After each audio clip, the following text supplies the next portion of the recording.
Death doesn't always arrive with a final breath. Sometimes it starts quietly in the legs.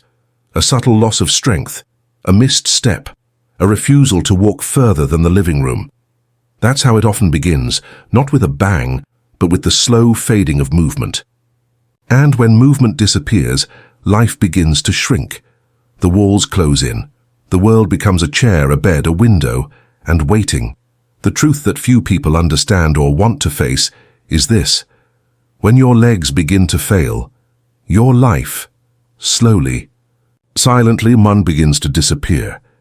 It's a heartbreaking reality, one that doctors and geriatric specialists see every day, especially in developed countries where aging populations are living longer, but not necessarily better.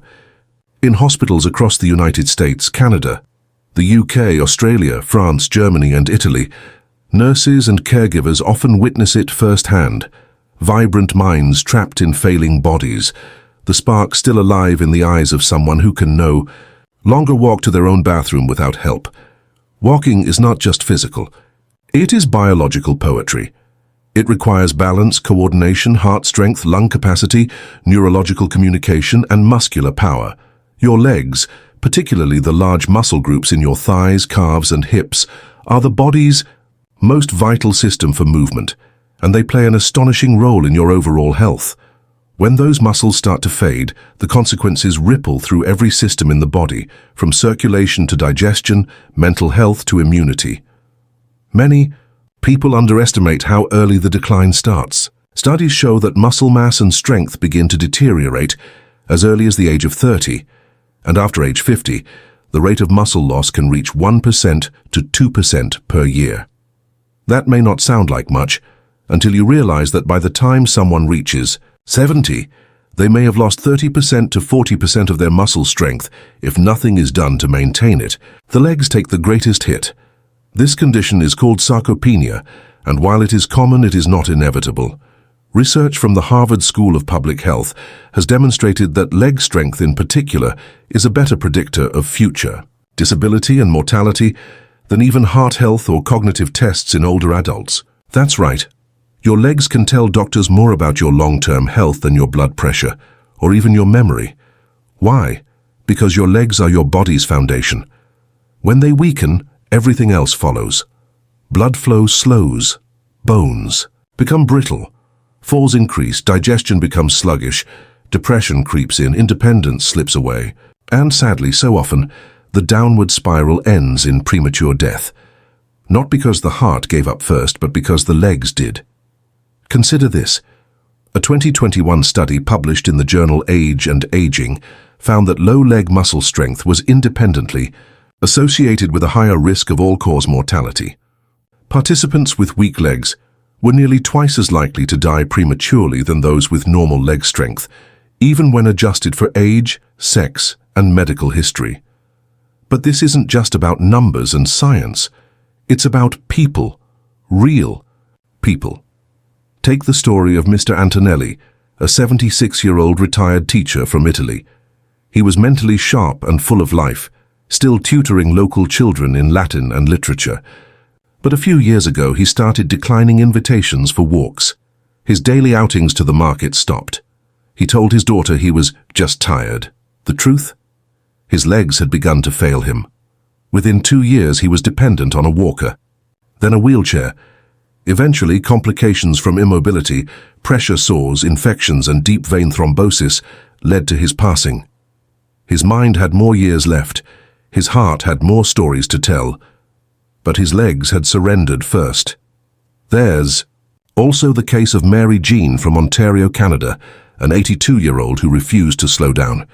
She joined a local strength training class for seniors at her community center at age 75. Twice a week she worked on squats, balance drills, and walking routines. Her doctor was astonished. She had stronger leg strength at 80 than many of his patients in their 60s. She lived independently, drove herself to appointments, and even took up ballroom dancing. The secret? She never let her legs stop working. She said, "As long as I walk, I live." Let's talk about the mechanics. Why do legs matter so much? First, the large muscles in your legs, like the quadriceps, hamstrings, glutes, and calves, are critical for maintaining metabolic health. They regulate glucose and insulin, reducing the risk of diabetes. They support skeletal alignment, reducing back and joint pain. They drive circulation back to the heart and brain. A strong pair of legs keeps your blood flowing, your posture upright and your confidence strong.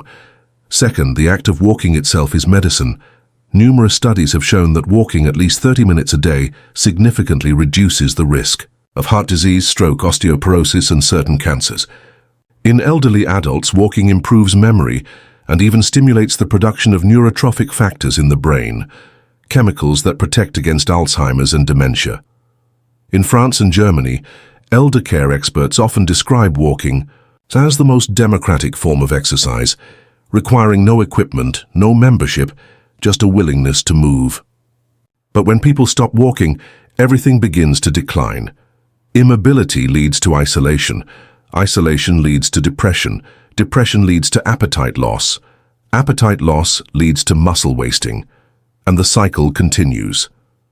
This is why, in the UK's National Health Service guidelines for elder care, leg strength and mobility are considered vital signs, alongside blood pressure and heart rate.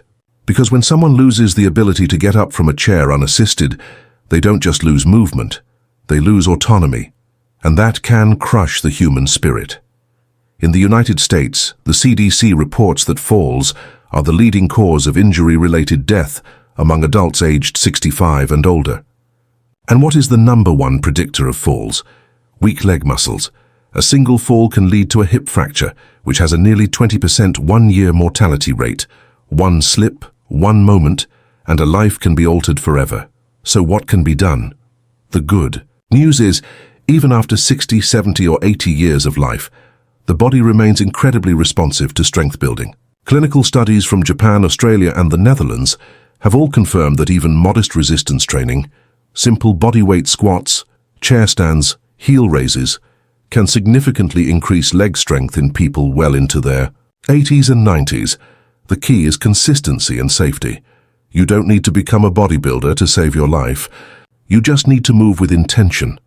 Get up and down from your chair 10 times a day. Take a walk around your garden. Do gentle leg lifts while seated. Practice balancing on one leg for 10 seconds at a time.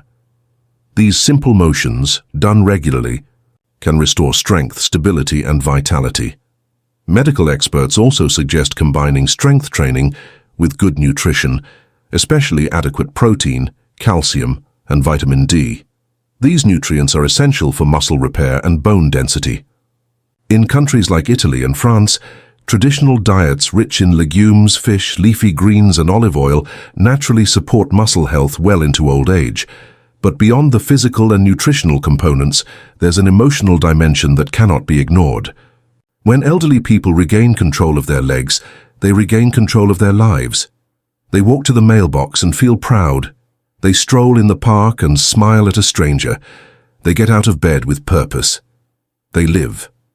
That's why at Elderly Health Path, we urge families, caregivers, and older adults themselves. Don't wait until you can't stand to start standing up for your health. Movement is not just motion.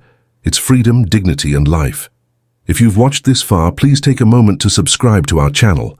We create medically informed, emotionally compassionate content to help you or your loved ones age with strength, grace, and knowledge. Your support keeps this mission alive. Before we close, imagine this: a world where 70 is the new 50, not because of creams or pills, but because people take steps, literally, to walk their way into a longer, fuller life. A world where the elderly walk beside their grandchildren, not just watch from a chair. Where age brings not frailty, but quiet power. It's possible.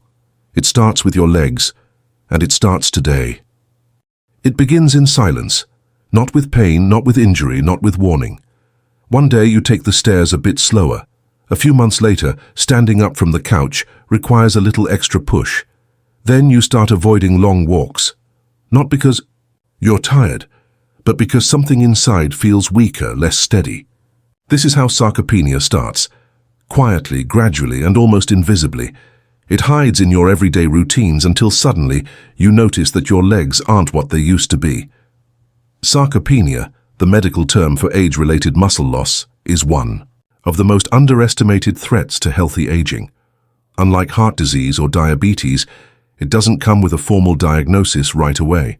Most people won't even realize it's happening until it has taken hold. And even fewer understand that it often begins as early as the age of 40, years before retirement, long before grey hair or back pain becomes a concern. But here's the startling truth. After the age of 30, the average adult begins to lose as much as 3% to 5% of muscle mass per decade if they are not physically active. This means that by the time you're 60, you could have lost 15% to 30% of your muscle strength. And by the time you're 80, the toll could be devastating. This muscle loss is most prominent in the legs, the very foundation of your mobility, balance, and independence. The reason is simple. The muscles in your thighs, calves, and hips are among the largest and most frequently used in your body. They support your body weight, stabilize your spine, pump blood back to your heart, and carry you through every step of your life. When these muscles shrink, everything else, from walking to standing, from balance to bone health, begins to suffer. The decline accelerates dramatically in those who live sedentary lifestyles. In today's world, where many people spend hours sitting at desks watching TV or avoiding physical activity due to discomfort or age, the risk of sarcopenia has quietly become a global epidemic, especially in aging populations across the United States, Canada, Germany, France, the UK, Australia, and Italy. It's not just about aesthetics or athletic performance. It's about survival and quality of life. Consider this scenario. A 55-year-old man who once enjoyed hiking now prefers the recliner. He hasn't done any strength training since his 30s. Slowly, over the years, his leg muscles atrophy. One day, he stumbles on the stairs. A small fall becomes a big problem. He fractures his hip. Recovery is slow. He avoids walking due to fear. More muscle is lost. His world shrinks. This chain reaction, sparked by sarcopenia, is tragically common and often avoidable. One particularly moving case was documented in a study conducted in Germany on elderly patients recovering from hip fractures. The researchers found that sarcopenia was present in more than 60% of the patients and was associated with longer hospital stays, higher rates of re-injury, and greater overall mortality. The tragedy wasn't just the injury, it was that their bodies lacked the strength to recover because they had been slowly losing muscle for decades. So what causes this creeping loss of muscle? Several factors play a role, and most of them are preventable or manageable. First, hormonal changes. As we age, levels of growth hormone and testosterone decrease, both of which are essential for maintaining muscle mass. Second, poor nutrition. Older adults often consume less protein, either due to reduced appetite or dietary restrictions, and this deprives muscles of the building blocks they need to stay strong. Third, inactivity, the most significant factor of all. Muscles are like engines. If they aren't used, they start to break down. But the good news is this: sarcopenia is not irreversible. The body is remarkably adaptive, even in older age. Numerous clinical trials have shown that targeted resistance training, even simple bodyweight exercises like squats or leg raises, can not only halt but even reverse sarcopenia in seniors. In fact, a landmark study from the University of Birmingham in the UK found that even people in their 70s and 80s who had never exercised before gained significant leg strength and improved mobility after just 12 weeks of strength training. Moreover, increasing protein intake, particularly high-quality sources like fish, eggs, dairy, and legumes, has been shown to dramatically support muscle maintenance in the elderly. Adding vitamin D and omega-3 fatty acids to the diet can also help reduce inflammation and improve muscle metabolism. Real-world examples illustrate this best. In Australia, 68-year-old Sarah Langford took up lightweight training after a knee injury. She began with resistance bands, then moved on to light dumbbells. Within 6 months, her leg strength improved so significantly that she no longer needed a cane. She shared, "I used to think weakness was just part of aging. Now I know it was inactivity." In France, a wellness clinic for seniors introduced a 20-minute daily movement program focused solely on leg engagement, slow squats, step-ups, and walking drills. After 3 months, over 80% of participants reported fewer falls, less fatigue, and greater confidence in their ability to move. There's also a profound psychological benefit. As people begin to move again and regain strength in their legs, their self-esteem improves. Their world becomes larger. They visit friends, shop for themselves, tend their gardens. They reclaim pieces of their independence that they thought were lost forever. At Elderly Health Path, we believe that this is not just about muscles. It's about preserving the essence of a human being's autonomy and dignity. Leg strength is not vanity. It is vitality. It is the ability to rise each day and walk forward toward purpose, connection, and life. If you've made it this far into the video, we invite you to become part of this mission. Please consider subscribing to Elderly Health Path and sharing this video with someone who may be sitting too long, waiting too quietly for life to pass. Remind them that strength can be rebuilt, that motion can return, and that even after 40, 50, or 70, they still have the power to stand tall. Sarcopenia may begin in silence, but with awareness, action, and a bit of hope, it doesn't have to end that way.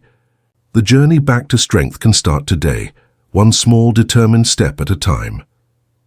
Imagine your body as a finely tuned symphony, where every organ plays its part to keep you alive and well.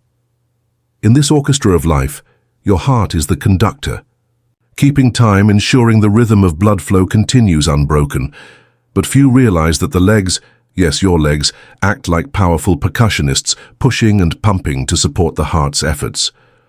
This is why many doctors refer to the legs as the second heart. You see, when you walk, your leg muscles do more than just carry your weight. They assist in circulating blood back up to your heart, especially from the lower extremities where gravity works against you. The calf muscles in particular act like a natural pump. Every time they contract during walking, they squeeze the veins in the lower legs and help push blood upward toward the heart. Without this vital assistance, blood begins to pool in the legs, leading to swelling, fatigue, varicose veins, and even dangerous clots. As we age, this natural pumping function declines, not because the muscles forget how to work, but because we often stop using them.